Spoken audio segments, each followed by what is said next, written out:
Hi friends, welcome to Devi life styles. నేను మీ దేవి. Today మన special ముస్లిం స్టైల్లో చికెన్ దమ్ బిర్యానీ చాలా బాగుంటుంది. అలాగే చేసే ప్రాసెస్ కూడా చాలా తేలిక. మసాలా ఫ్లేవర్స్తో గుమగుమలాడే టేస్టీ బిర్యానీ. చూడండి, అన్నం కూడా పొడి పొడిగా, చికెన్ ముక్కలు కూడా జ్యూసీగా చూస్తూనే నోట్లో నీళ్ళు నీరుతున్నాయి కదా. చికెన్ దమ్ బిర్యానీ ఎలా తయారు చేయాలో, తయారీ ప్రాసెస్ ఏంటో చూసేద్దామా మరి. ఈ చికెన్ బిర్యానీ కోసం నేను 1.5 kg వరకు చికెన్ తీసుకున్నాను. చికెన్‌ని నిమ్మరసం, పసుపు వేసి క్లీన్ చేసుకొని తీసుకున్నాను. ఒక పెద్ద సైజ్ గిన్నె తీసుకొని ఇందులో 1 కప్ వరకు ఆయిల్ వేసుకొని కొద్దిగా బిర్యానీ దినుసులు వేసుకొని వేయించుకోవాలి. ఇలా ఫ్రై చేసుకున్నాక ఒక కప్పు కొంచెం పెద్ద ముక్కలుగా కట్ చేసిన ఉల్లిపాయ ముక్కలను, కొన్ని పచ్చిమిర్చి ముక్కలు వేసి ఫ్రై చేసుకోవాలి. పావు కప్పు పుదీనా ఆకులు వేసుకొని వేయించుకుందాం. పావు కప్పు కొత్తిమీరను కూడా యాడ్ చేసుకొని ఫ్రై చేసుకోవాలి. ఇలా ఫ్రై చేసుకున్నాక ఇప్పుడు మనం ఫ్రెష్గా మిక్సీ పట్టిన 3 టేబుల్ స్పూన్ల అల్లం వెల్లుల్లి పేస్ట్ వేసుకొని వేయించుకోవాలి. అడుగంటకుండా కలుపుతూ ఫ్రై చేసుకుందాం. ఇలా ఫ్రై చేసుకున్నాక మనం ఒక కప్పు పెరుగునైతే యాడ్ చేసుకుందాం. మొత్తం కలిసేటట్టుగా కలుపుతూ ఫ్రై చేసుకోవాలి. ఈ విధంగా కలుపుతూ ఫ్రై చేసుకున్నాక ఆయిల్ సపరేట్ అయింది చూడండి. ఇప్పుడు మనం 2 టేబుల్ స్పూన్ల సాల్టు, 2 టేబుల్ స్పూన్ల చిల్లీ పౌడర్ వేసుకొని ఫ్రై చేసుకుందాం. ఈ విధంగా ఆయిల్ అనేది సెపరేట్ అయ్యాక ఒక కప్పు టమాటో ముక్కలను కొంచెం పెద్దవిగా కట్ చేసుకొని యాడ్ చేసుకోవాలి. ఇప్పుడు మనం క్లీన్ చేసి పెట్టుకున్న చికెన్ను యాడ్ చేసుకొని మొత్తం కలిసేటట్టుగా ఒకసారి ఈ విధంగా బాగా కలుపుకోవాలి. ఇక్కడ మనం కేజీన్నర రైస్కి కేజీన్నర చికెన్ అయితే తీసుకుంటున్నాం. చికెన్ కలిపేటప్పుడు కొంచెం స్లోగా కలపండి, లేకపోతే చికెన్ పీసెస్ విడిపోయే ఛాన్సెస్ అయితే ఉన్నాయి. ఇప్పుడు చికెన్ 5 నిమిషాల పాటు లో ఫ్లేమ్లో పెట్టి కుక్ చేసుకుందాం.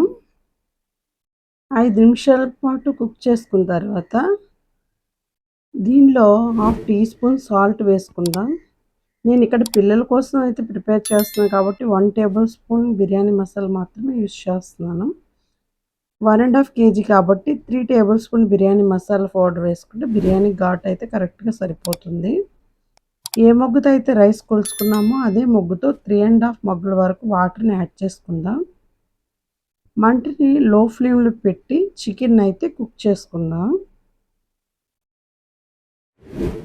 చికెన్ ఉడికేలోపు మన రైస్ని ప్రిపేర్ చేసుకుందాం. దీనికోసం నేను కేజీన్నర బాస్మతి రైస్ని తీసుకున్నాను. ఈ రైస్ని వాటర్ కొలిచిన మొగ్గుతో కొలిస్తే 4.5 మగ్గుల వరకు అయితే వచ్చిందండి.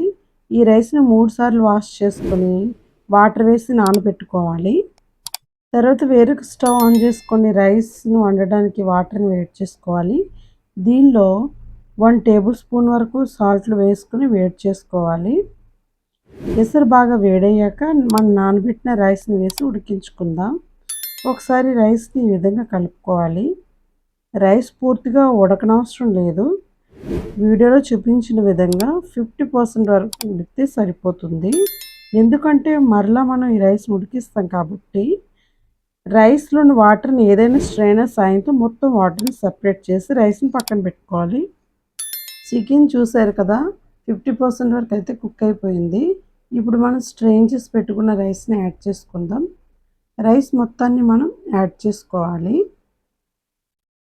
రైస్ని యాడ్ చేసుకున్నాక వీడియోలో చూపించిన విధంగా రైస్ని అడ్జస్ట్ చేసుకోవాలి. రైస్ మొత్తం ఈవెన్గా ఉండేటట్టు గరాటి సహాయంతో మనం కలుపుతూ అడ్జస్ట్ చేసుకోవాలి. రైస్ వేసుకున్నాక సాల్ట్ అయితే సరిపోయింది లేదు ఒకసారి మీరైతే టేస్ట్ చేసి చూసుకోవాలి. సరిపోకపోతే రుచికి సరిపడా యాడ్ చేసుకోవాలి. ఇక్కడ నాకు సాల్ట్ అయితే పర్ఫెక్ట్గా అయితే సరిపోయింది. గిన్నెపై మూత పెట్టి మంటను హై ఫ్లేమ్లో పెట్టి 10 నిమిషాల పాటు ఉడికించుకోవాలి. ఇలా ఉడికించుకున్నాక మరలా మంటను 10 నిమిషాల పాటు మీడియం ఫ్లేమ్లో పెట్టి ఉడికించుకోవాలి. 20 నిమిషాల తర్వాత మూత తీసి చూస్తే మన బిర్యానీ అయితే రెడీ అయిపోయిందండి. రైస్ కూడా పర్ఫెక్ట్గా ఉడికిపోయింది. ఈ బిర్యానీ రైతాతో వేసుకొని తిన్నా లేదా చికెన్ గ్రేవీ కర్రీతో తిన్నా చాలా బాగుంటుంది. పిల్లలు అయితే చాలా ఇష్టంగా అయితే తిన్నారండి. బిర్యానీలో మనం హెవీగా మసాలా ఏం వాడకపోవటం వల్ల హెల్త్‌కి గూడా బావుంటుంది. పిల్లలకైతే చాలా బా నచ్చుతుంది. ఈ రెసిపీ మీకు నచ్చినట్లయితే ఒక లైక్ చేయండి. మీరు కూడా ట్రై చేసి ఎలా వచ్చిందనేది కామెంట్ సెక్షన్‌లో కామెంట్ చేయండి. మీ ఫ్రెండ్స్ అండ్ ఫ్యామిలీ మెంబర్స్‌కి షేర్ చేయండి. మరిన్ని లేటెస్ట్ అప్డేట్స్ పొందడం కోసం దేవి లైఫ్ స్టైల్ ఛానల్‌ని సబ్స్క్రైబ్ చేసుకోండి. Thank you.